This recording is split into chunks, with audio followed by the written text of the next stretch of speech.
नमस्कार दोस्तों, कैसे हैं आप सब लोग। आज इस मंथ का लास्ट फ्राइडे है और लास्ट फ्राइडे को हम बुक समरी करते हैं। तो आज मैं जिस बुक के बारे में बात करने वाला हूं उस बुक का नाम है रिच डैड पुअर डैड। ये रॉबर्ट कियोसाकी की एक बुक है और ये एक वर्ल्ड फेमस बुक है।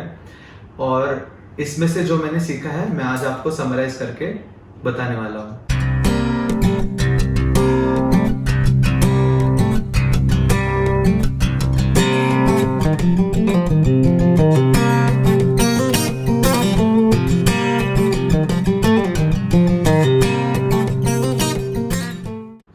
इस बुक में रॉबर्ट ने अपने बारे में बताया है कि जब वो छोटा था और वो स्कूल में जाता था तो स्कूल में उसके जो दोस्त थे वो काफ़ी अमीर थे और उनके पास जो टॉयज थी और जो खिलौने थे उनके पास, वो हमेशा मार्केट में जो नया है वो खिलौने उसके पास होते थे बच्चों के पास, पर रॉबर्ट के पास वो नहीं होते थे।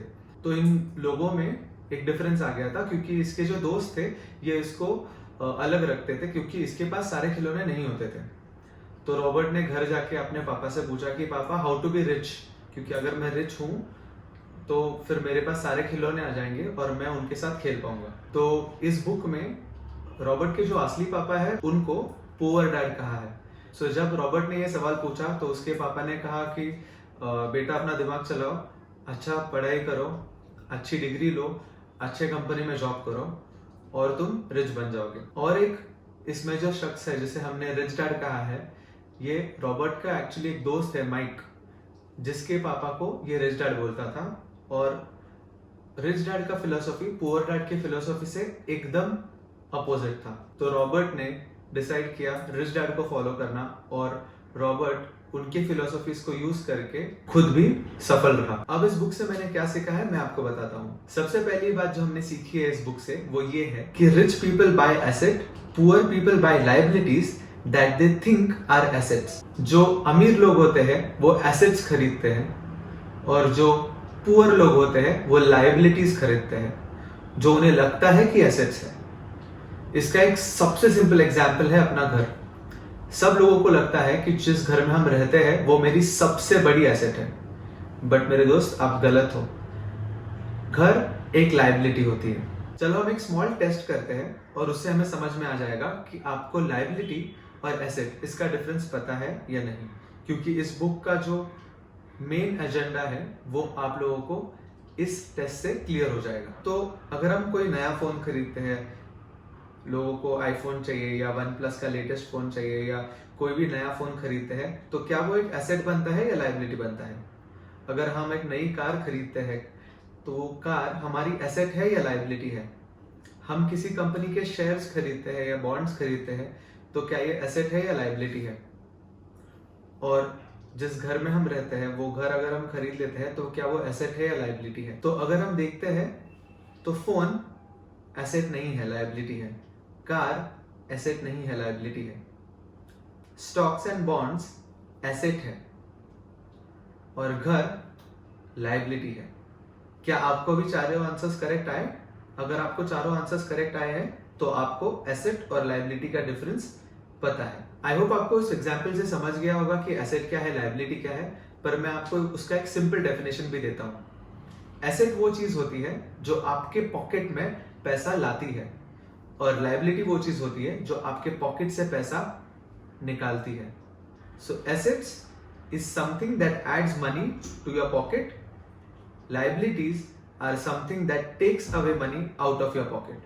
अब अगर आपको ये एसेट्स और लाइबिलिटीज का डिफरेंस समझ में आ गया है तो अब हम देखते हैं कि रिच लोग किस तरह से पैसे को मैनेज करते हैं। ये समझने के लिए मैंने एक छोटा सा टेबल ड्रॉ किया है जिसमें मैंने इनकम, एक्सपेंस, एसेट्स और लाइबिलिटीज बनाए हैं। तो रिच लोग क्या करते हैं, उनको जो इनकम आता है उस इनकम से वो एसेट्स खरीदते हैं, जैसे कि स्टॉक्स, बॉन्ड्स, रियल एस्टेट। और ये एसेट्स जो है वो एसेट्स उनको एक नया इनकम कमा के देती है जिस इनकम से वो लोग एक्सपेंस करते हैं अपना। जबकि मिडिल क्लास लोग जो होते हैं वो उनका जो इनकम आता है उस इनकम से ये लोग लाइबिलिटीज खरीदते हैं, जैसे कि टीवी, कार, वेकेशंस।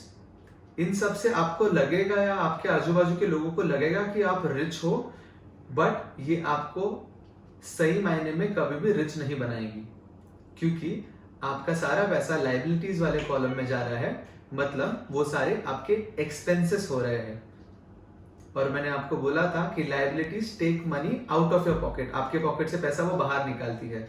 तो आप जो पैसा कमा रहे हो, जिससे आप लाइबिलिटीज खरीदते हो, वो लाइबिलिटीज आपके एक्सपेंस कॉलम में जाती है, जिससे पैसा आपके पॉकेट से बाहर जाता है। और इस बात का मुझे आश्चर्य होता है कभी कभी कि लोगों को शेयर, स्टॉक्स, म्यूचुअल फंड्स खरीदने में रिस्क दिखाई देती है, इसलिए वो नहीं खरीदते। पर वो कार खरीदते हैं जो गारंटीड आपके पैसे को नीचे लेके जाने वाली है। तो आई होप आपको पहला पॉइंट क्लियर हो गया होगा कि rich people buy assets, poor people buy liabilities. Rich लोग एसेट्स खरीदते हैं जिससे पैसा और आएगा, और उस पैसे से वो नया एसेट बनाएंगे जिससे और पैसा आएगा। और पुअर लोग लायबिलिटीज खरीदते हैं जिससे पैसा आपके पॉकेट से बाहर जाएगा। इस बुक से जो सेकंड चीज हम सीखते हैं वो है टू बिल्ड अ कॉर्पोरेशन। जितने भी मिडिल क्लास और पुअर लोग हैं, उन लोगों को ये चीज जनरली पता नहीं होती कि आप जो पैसा कमाते हो, उस पैसे में से आप एटलीस्ट 2 से 3 महीने का कमाया हुआ पैसा टैक्सेस में भरते हो। तो जनरली जब साल की शुरुआत होती है तो पहले 2-3 महीने आप एक्चुअली गवर्नमेंट के लिए काम कर रहे हो, उनकी तिजोरी भरने के लिए, और फिर आपके पास पैसा आता है। कॉर्पोरेशन होने का एडवांटेज ये है, कॉर्पोरेशन माने कंपनी होने का एडवांटेज ये है कि आप कम टैक्सेस भरते हो। कैसे, मैं आपको बताऊंगा। और सेकंड चीज, आप खुद को लॉसेस से बचाते हो। तो जो बेसिक डिफरेंस है वो ऐसे काम करता है। जब कोई बंदा खुद काम करता है विदाउट एनी कंपनी, जैसे वो जॉब में है, सैलरीड है, तो वो पैसे कमाता है, उस पैसे पे वो टैक्स भरता है और फिर वो पैसे को वो स्पेंड करता है। जबकि अगर आपकी खुद की एक कंपनी है या कॉर्पोरेशन है, तो आप जो पैसा कमाते हो उसे आप पहले स्पेंड करते हो और बचे हुए पैसे पे आप टैक्स भरते हो।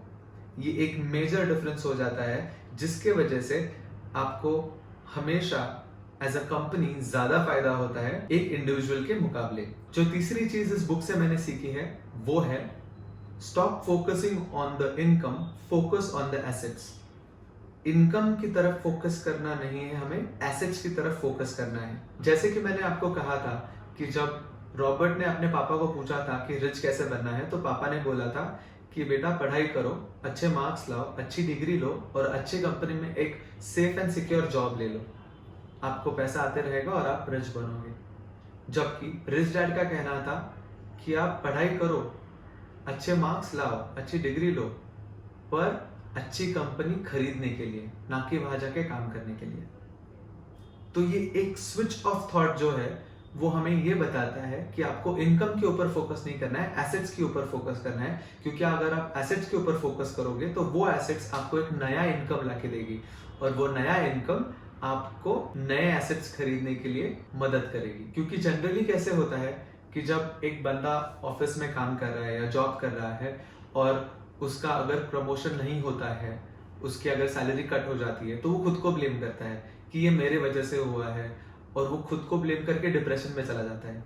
जबकि अगर कोई बंदा स्टॉक में इन्वेस्ट करता है और वो स्टॉक नीचे चला जाता है, तो उसे मालूम है कि ठीक है, स्टॉक वापस ऊपर आ जाएगा, और वो उस गलती के ऊपर खुद को गिल्टी महसूस नहीं करता, पर वो आगे बढ़ना चालू कर देता है। ये एक बेसिक माइंडसेट स्विच है जब आप इनकम से एसेट्स की तरफ अपना फोकस शिफ्ट करोगे। और जो चौथी और सबसे महत्वपूर्ण चीज है वो है educate yourself in personal finance. लोग खुद को फाइनेंस में एजुकेट नहीं करते और ये उनकी सबसे बड़ी प्रॉब्लम हो जाती है। तो आपको ये हमेशा याद रखना है कि money is power, but financial education is even more power. पैसा पावर है, बट अगर आपको फाइनेंशियल एजुकेशन है, आपको फाइनेंशियल नॉलेज है, आपको पैसे की जानकारी है, कैसे बढ़ता है, किधर पैसे इन्वेस्ट करने चाहिए, अगर आपको ये सारी चीजें समझती है तो वो ज्यादा पावरफुल है बंदा। और ये सबसे बड़ा कारण है कि क्यों रिच लोग और रिच होते जाते हैं और पुअर लोग और पुअर होते हैं। क्योंकि रिच लोगों के पास फाइनेंशियल नॉलेज होता है, पुअर लोगों के पास नहीं होता। क्योंकि पैसा हमें स्कूल में नहीं सिखाया जाता, हम लोग पैसे के बारे में हमारे घर वालों से सीखते हैं। और अगर हमारे घर वाले आज अमीर नहीं है तो आपको किसी और से पैसे के बारे में नॉलेज लेना बहुत ही जरूरी है। अगर हम इन सारे चीजों की समरी करें तो हमें आज ये पता चला है कि हमें एसेट्स पे फोकस करना है, लायबिलिटीज पे नहीं। एसेट्स वो होते हैं जो हमारे पॉकेट में पैसा लाते हैं, लायबिलिटीज वो होते हैं जो हमारे पॉकेट से पैसा बाहर लेके जाते हैं। तो हमें एसेट्स पे फोकस करना है ताकि एसेट्स हमें और एसेट्स क्रिएट करके दे और हमारा इनकम बढ़ जाए। रिच लोग एसेट्स से जो आने वाली उनकी इनकम है उससे उनके एक्सपेंस निकल जाते हैं और उनका इनकम जो है वो नई एसेट्स खरीदने में वो इन्वेस्ट करते हैं ताकि उनकी एसेट्स और भी बढ़ जाए और उनके जो इनकम स्ट्रीम्स है सारे एसेट से आने वाले वो उनके एक्सपेंस से कई गुना ज्यादा होते हैं। इसीलिए रिच होते जाते हैं और पुअर लोग इनकम पे फोकस करते हैं और उस इनकम से वो लायबिलिटीज खरीदते हैं, जो लायबिलिटीज आपके पॉकेट से पैसा बाहर लेके जाता है और पुअर और भी पुअर हो जाता है। आपको खुद को फाइनेंशियली लिटरेट करना है, फाइनेंस के बारे में जानकारी रखना है। आपको कुछ बेसिक चीजें जैसे अकाउंटिंग, आपको बेसिक आपका बैलेंस शीट और बैंक स्टेटमेंट पढ़ना आना चाहिए। आपको मार्केट के बारे में थोड़ी जानकारी होनी चाहिए। आपके एसेट्स क्या है, आपके लायबिलिटीज क्या है, इनकी समझ होनी चाहिए और आपको रिस्क लेके थोड़ी सी इन्वेस्ट करके एसेट्स को बढ़ाना है। इस पे आपको फोकस करना है। तो आई होप आज का ये rich dad poor dad book summary आपको पसंद आया हो और अगर आपको ये बुक समरी पसंद आई हो तो प्लीज कमेंट में जाके आप मेंशन कर सकते हो आपको इसमें से कौन सी चीज अच्छी लगी है जो आप इम्प्लीमेंट करना चाहते हो और इस वीडियो को जरूर लाइक और शेयर कीजिए। अगर आपने हमारे चैनल को अभी तक सब्सक्राइब नहीं किया है तो प्लीज चैनल को नीचे सब्सक्राइब कर लीजिए और बेल आइकॉन दबा लीजिए ताकि आपको सारे नेक्स्ट वीडियोस की अपडेट्स मिलती रहे। आज के लिए बस इतना ही। जय हिंद।